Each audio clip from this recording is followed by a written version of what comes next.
picking up his feet, just messing with them and desensitizing the legs, especially the back ones, is just something you'll never do too much of. And speaking from a farrier point of view, I appreciate it if every horse owner that I ever touch their feet would do this just 3 or 4 times a week. Just pick up their feet, beat around on them, rub up and down their leg, and just expect them to stand still.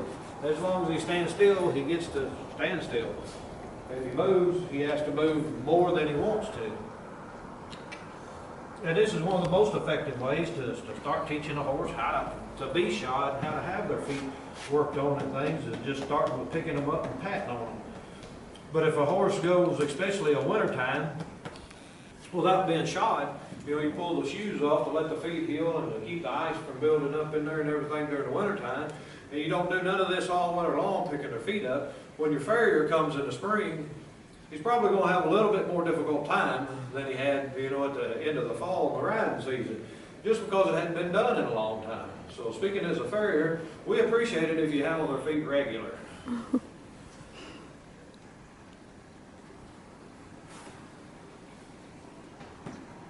And of course, several times a week, you need to pick out a horse's feet and inspect them anyway.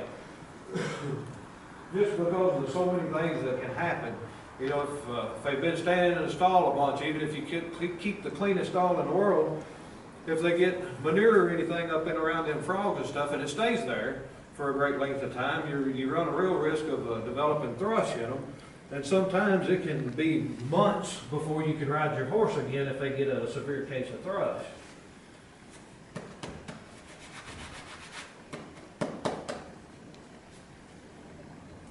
Checking for bruises or any cracks that might be starting to form, or any kind of hoof problems.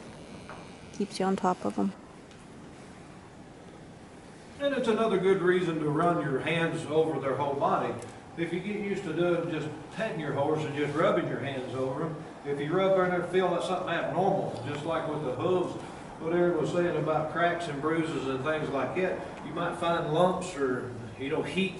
Or some, of course, I've got gloves on and can't tell if he's putting out any heat or not, but it's cold outside and I've got to have them on. It's only like 10 out here. It's warm today. Play with their tail.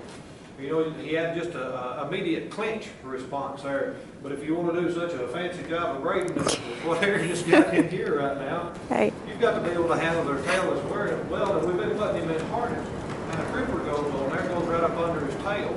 If you don't ever handle it and just touch these parts of him, they'll be sensitive to it because they're just not used to it.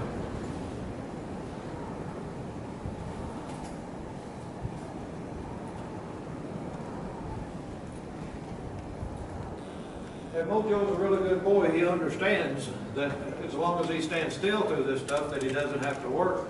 But he still gets, if he's full of energy, he still gets to where he wants to move around a little bit, be a little pulley with his feet, not want to pick them up just as readily as he does when he's got that energy out of it. And all it is just a young horse.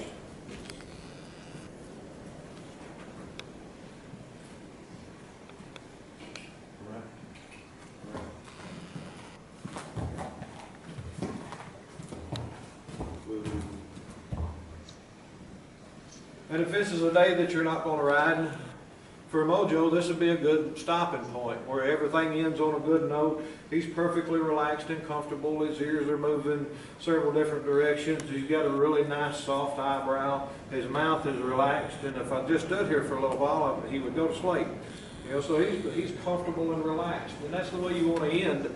It's the optimal way to end every round pen session is to have the horse in this frame of mind. Even after a ride, you do your brushing down and everything afterwards.